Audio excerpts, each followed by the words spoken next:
Do you want to know how to teach children critical thinking? I'm Nicholeen Peck, and I teach parenting, good communications, and child development all over the world through the lens of the principle self-government.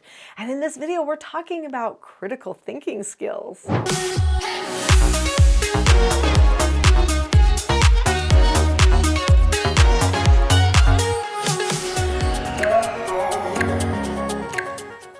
So in this video, we're going to develop a little bit more of an understanding of what critical thinking really is and how it impacts the child.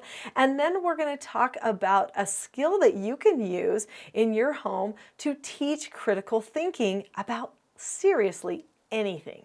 Critical thinking is the ability to effectively analyze information and form a judgment. Now, we could definitely make the case for children not having super great judgment. They don't even know what they're seeing sometimes. It's up to parents and adults that are around children to help children analyze what's happening so that they can learn the lessons that will be most beneficial to them from whatever is going on around them. So what types of things might our children need to analyze? Well, obviously in school, there's critical thinking. They're going to be analyzing their sentence structures. They're going to be analyzing a book that they read and discussing it. They're going to be analyzing why they can't seem to get that math problem right. They are going to analyze many things. This requires front brain work. When we're doing critical thinking, that is our prefrontal cortex that is engaging. Now, if a person, doesn't matter the age, starts to get stressed or starts to doubt that they will be able to solve whatever problem it is, they immediately go to midbrain. Once they start to prove to themselves that they're having a hard time solving the problem, they go to back brain. And at that point, their ability to solve the problem is pretty much hopeless. They have to be in front brain to find all of the answers for that problem that they're trying to think out. Critical thinking is a very powerful skill for all people. People who can do critical thinking will analyze the convenient, comfortable things, but also the inconvenient, uncomfortable things. This means about yourself too. A person who really is good at critical thinking can acknowledge that they have done something wrong or that they have learned something new, that maybe someone else knew something that they didn't already know and they just learned it. Many people have too much pride to engage in true critical thinking skills. First off, what they do is they look at the problem through the lens that they have already established for those types of problems. And so they categorize it as pointless or maybe as super important, whatever it is. They make classifications and decide whether they're going to really examine the problem or not. This happens a lot in political matters where people will hear a certain person speaking and they'll say, I already know I don't like the personality of that person. So because I don't like that person's personality, I'm not going to listen to anything that they have to say. Everything that they say must be false. There's actually a great book, a really great book that engages in a lot of critical thinking, and it's called The Canceling of the American Mind. It's a book that I've read recently. They're talking about the culture where, politically speaking, in the United States especially, we've got these different sides of political spectrums, you know, the right trying to cancel the left trying to cancel the right, and going, you know, and what's happening with that. And in the end, if these sides of this culture, this cancel culture that was happening, actually would really engage in true critical thinking, they could see the problems with some of their thought processes. So one of the things that they brought up in this book was that people are engaging in this myth. Greg Lukianoff's first book was called The Coddling of the American Mind. And in that book, he talked about 3 myths. Myth number 1 was follow your feelings. So if you feel something, you always have to follow it. That could get people in a lot of trouble, just so you know. And then what doesn't kill you makes you weaker, which means you have to carry the baggage of everything that's happened to you forever, your whole life. And then the third myth is that there are good people and bad people. So basically, everyone's good or bad, and I have to find the good people and the bad people and you know, and call out all the bad people, kind of a thing. Well, then in this book, Canceling of the American Mind, they bring up another myth, which is that the good people only do good things and the bad people only do bad things. You see how that can throw logic on its head, because any person, I could say to you, I'm a good person, or I could introduce you to someone and say, I like this person. This person is a good person. Now, because I gave my endorsement, does that mean that every single thing they do forever and ever will always be good? I hope you would never think that, because that would just be a fallacy. People make mistakes all the time. Even though I have this channel where I teach about parenting and communications, I still make communication mistakes all the time. The difference is I'm willing to analyze them and say, okay, that was wrong. I'm sorry, I did that wrong. Let's redo that. Let's use the principles and skills that I need. Now, do I make mistakes less and less because I practice the right way so often? Oh, absolutely. But I still make mistakes because that's human. So when we're doing critical thinking, we have to be willing to expose the problems within ourselves.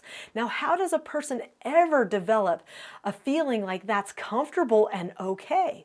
Well, they develop it in the home. And if you've been on this channel for a while, you've noticed that all of these videos, it's like about 1,000 videos now, it's all about self-government, analyzing yourself, fixing yourself. That's one of the most painful things that you ever do.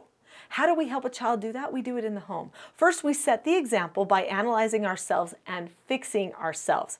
The second thing we do is we help analyze them regularly and teach them that this is a totally safe, normal process. They can accept correction. Consistent corrections, consistent praising, and pre-teaching, those are all things that actually teach self-government to a person. They help a person analyze themselves.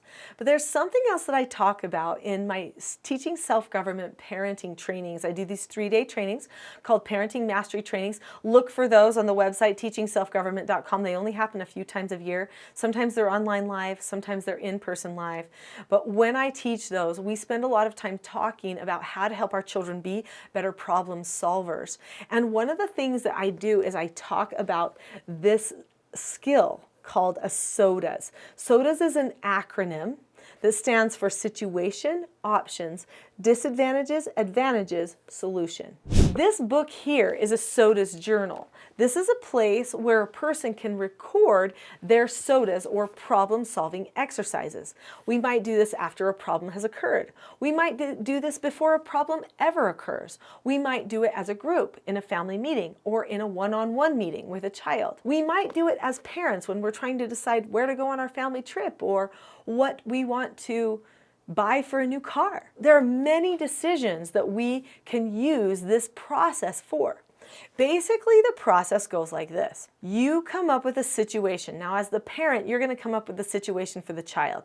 The situation needs to be open-ended, meaning no decision is made.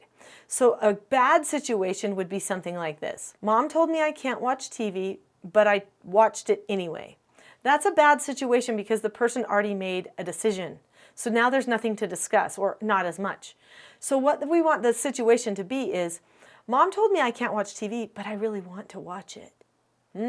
Now we have a decision to make. So what are our options? We're going to list multiple options, and then we're going to list multiple disadvantages and advantages for each of those options and come up with a solution.